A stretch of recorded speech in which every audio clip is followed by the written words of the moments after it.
Harisca, Irene, meus prezados, tudo bem com vocês? Estamos juntos aqui hoje para mais uma extraordinária aula de filosofia. Vamos trabalhar hoje com um tema extraordinário, um tema voltado para o aristotelismo, certo? Vamos trabalhar questões do aristotelismo e também até da concepção do mecanicismo de Leibniz sobre a matéria, uma tese extraordinária que estarei aqui tratando dentro desta aula filosófica especialmente preparada para você. Mas eu quero te pedir que, claro, chegando aqui, se inscreva, compartilhe o conteúdo, dê o seu like, faça o seu comentário, e se você quiser fazer um curso extraordinário, que muitos já estão fazendo, de hermenêutica filosófica comigo, venha hoje mesmo ter contato comigo pelo 62 98109 1777, 62 98109 1777. Outro sim, adquira os meus conteúdos em PDF que estou disponibilizando em teologia sistemática, teologia bíblica, história do cristianismo, evangelhos, atos, e epístolas gerais também tenho. Então, a educação cristã e outros, e geografia bíblica, é uma infinidade. Adquira em PDF uma extraordinária promoção. Também tenho meus livros físicos, Escatologia Pentecostal, Manual na Perspectiva Escatológica Pentecostal, e também o Fundamentos Escatológicos de Daniel, que eu trabalho com a Apocalíptica Judaica. Livros acadêmicos diretamente preparados para você. Adquira hoje também pelo 62 981 09 1777. Agora, vou falar com você sobre Leibniz, vou falar sobre você com aristotelismo. Vamos entrar dentro da proposta do aristotelismo. Nós podemos identificar, certo, dois momentos significativos, evolucionários do pensamento mecânico e físico de Leibniz. Até porque, no primeiro momento, vai ser a proposta da reformulação das leis cartesianas, tá? Para se fazê-las mais, vamos dizer assim, coerentes com os princípios em que vão se basear, certo? Já no segundo, é o rompimento, tanto com o desenvolvimento, quanto com as raízes cartesianas, criando, assim, até uma dinâmica a partir de uma nova concepção, que essa concepção é mecânica e ela é estreita dentro de uma simbiose com uma física e metafísica de contexto e cunho aristotélico.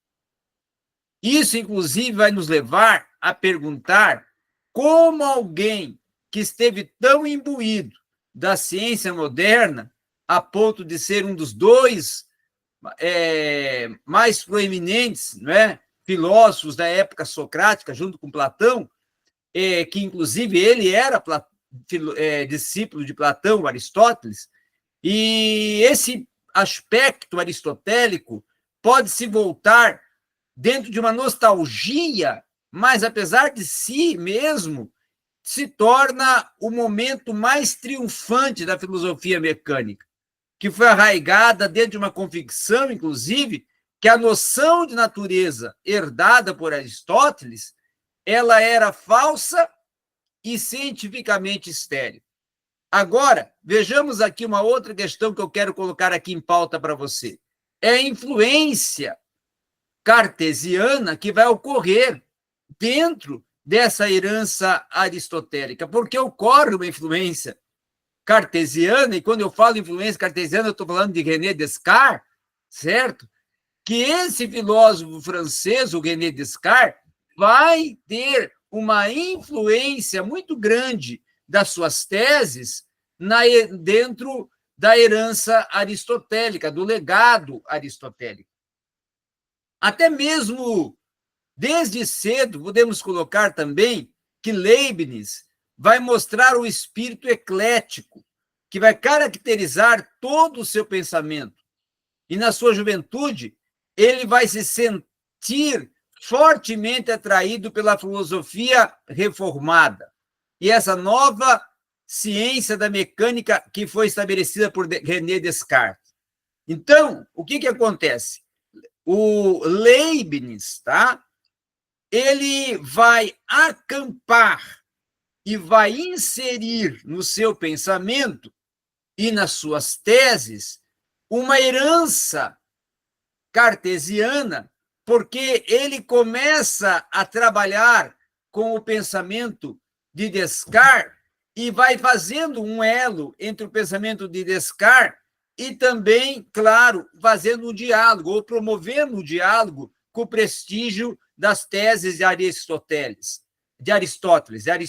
tá? Ou teses aristotélicas. Eu ia falar tese aristotélica e falei aquela expressão ali. Então, não obstante esse prestígio aristotélico, nos meios em que o próprio Leibniz vai frequentar, ele se torna bastante imenso.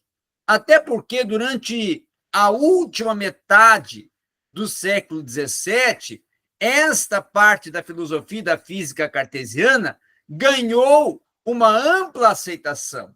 Até pela primeira vez, nós podemos dizer que as correntes que geraram a revolução na ciência, elas estavam tendo bastante sucesso até em produzir uma física meticulosamente sistematizada, que era e se tornava em cada porção tão compreensível e completa dentro das suas perspectivas como um sistema aristotélico que estava sendo erudito, certo?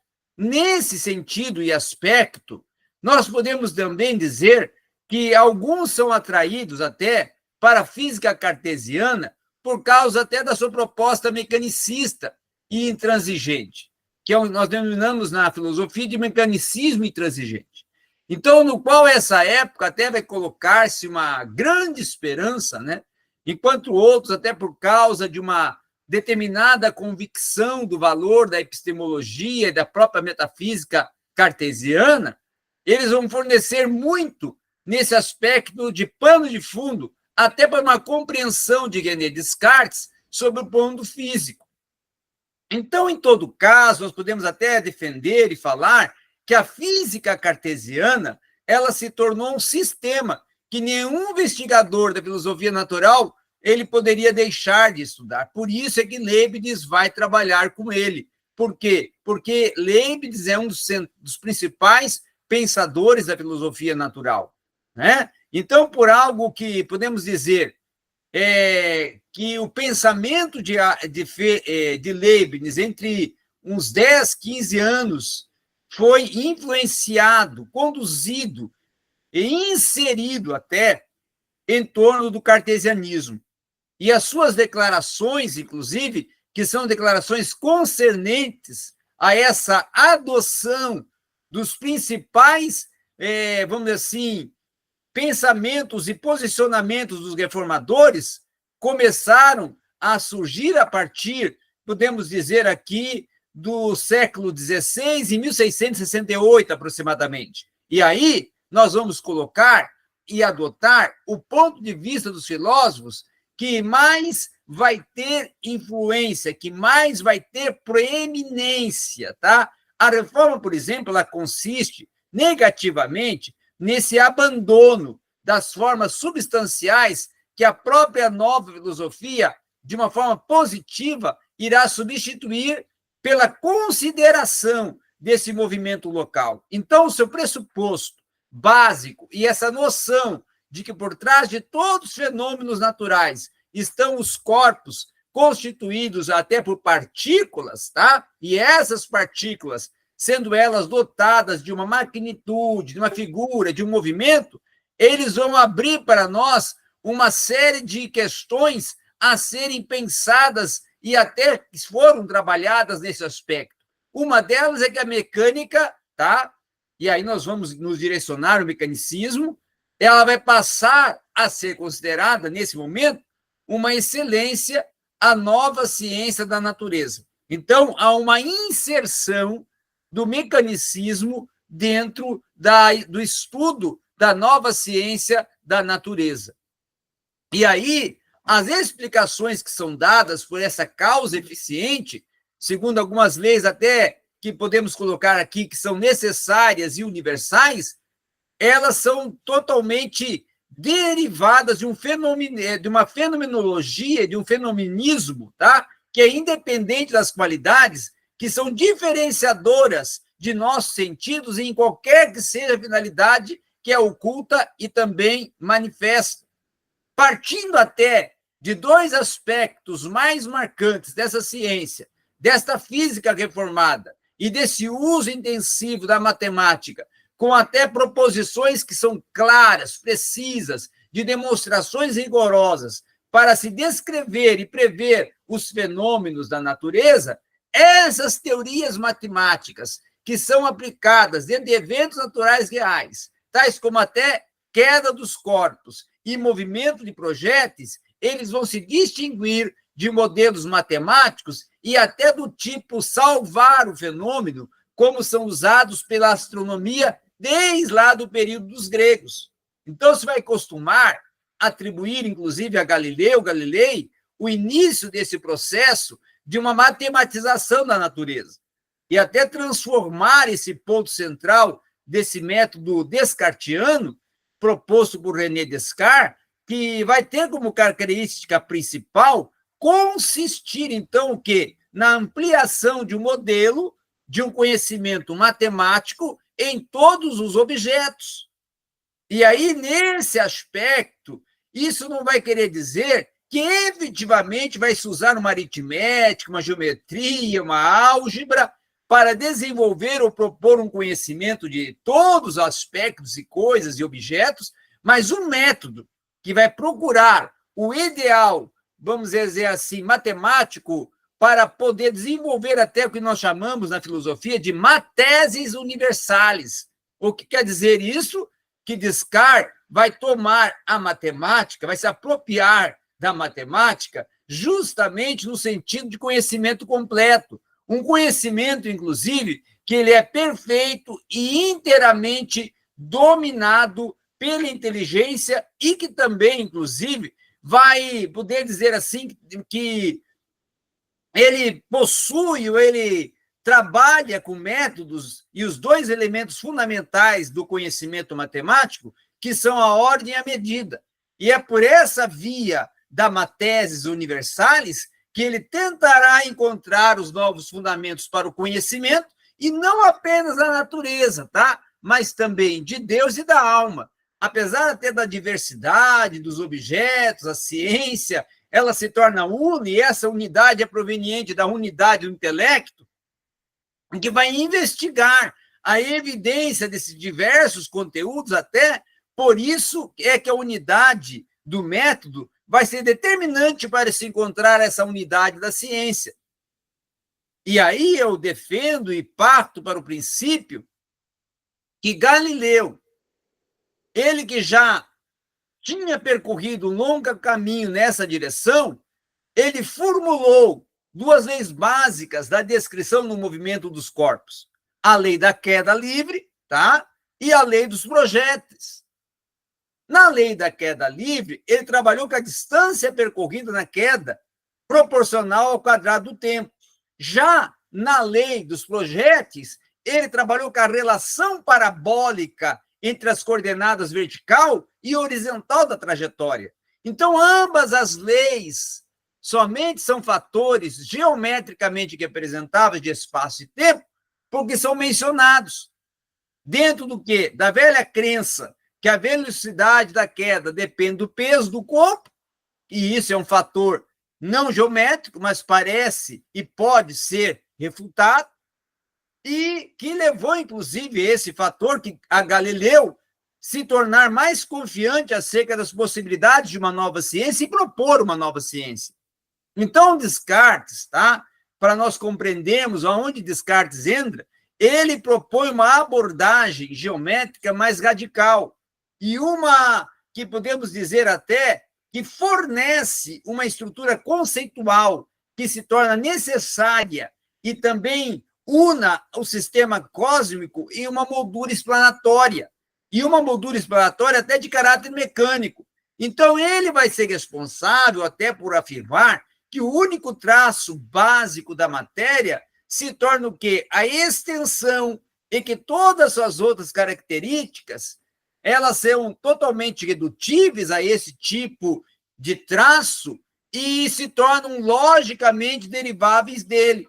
Então, isso vai significar ir além de Galileu, ir além da proposta desenvolvida, defendida por Galileu, a partir das qualidades que ele vai inserir da cor, do calor e do frio, e que, na visão dele, eram redutíveis ao aspecto primário dessa quantidade. Então, Descartes, ele reduz mesmo esta última a uma única propriedade, a extensão e o correlato da geometria euclidiana, aonde ele deixa a si próprio a tarefa de derivar apenas a extensão, a impenetrabilidade, o peso e as demais aparentes primárias propriedades do corpo.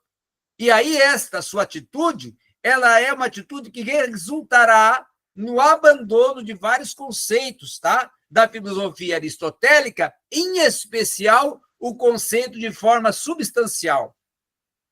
Então, na objeção de Descartes, nós podemos dizer que ocorre uma noção de forma substancial, e não é um fruto somente uma reflexão, mas uma mecânica galilaica, aonde a clareza e a distinção que quer na ciência da natureza começar por uma separação completa, também vai trabalhar com o sentido físico, psíquico e com a própria rejeição de uma analogia que é aristotélica entre natureza, física e alma. Então, o abandono das formas substanciais e até da relação entre a física e a metafísica vão trabalhar com o ideal. E esse ideal que é dominante dentro de uma sistematicidade do conhecimento, ele é implicador na continuidade entre a física e a metafísica, a qual nós podemos dizer que se torna rompida quando Galileu situou o conhecimento dos fenômenos no âmbito dessas relações que nós podemos defender, qualitativas, e não no âmbito das essências qualitativas. Então, Descartes provoca e procura restabelecer essa continuidade, elaborando uma fundamentação para a nova física por meio da independência da substância-essência, partindo do corpo e a sua absoluta distinção em relação à substância pensante da alma, permitindo que a física empregue o método matemático e parta por um procedimento de distinção real entre esses dois tipos, tá? De substância que ocorre de uma forma, podemos até dizer, concomitantemente, com o procedimento da demolição das formas substanciais. Então, nós podemos dizer que a concepção cartesiana de uma realidade física, ela é definida tão somente pela extensão acarretadora do conhecimento do universo físico, mas também em termos geométricos, que ela pode trabalhar e trabalha com termos de posições que não são de um movimento de uma posição até outra, ok? Então, essa é uma proposta, essa é uma articulação e tese que nós podemos aqui defender que ocorreu, herança do aristotelismo em René Descartes e que é trabalhada no pensamento, e até podemos dizer ampliada, não é? No pensamento do Leibniz, tá? Do Leibniz. Muito bem, obrigado. Vamos lá, vamos continuando, e você é o convidado a ampliar esse pensamento.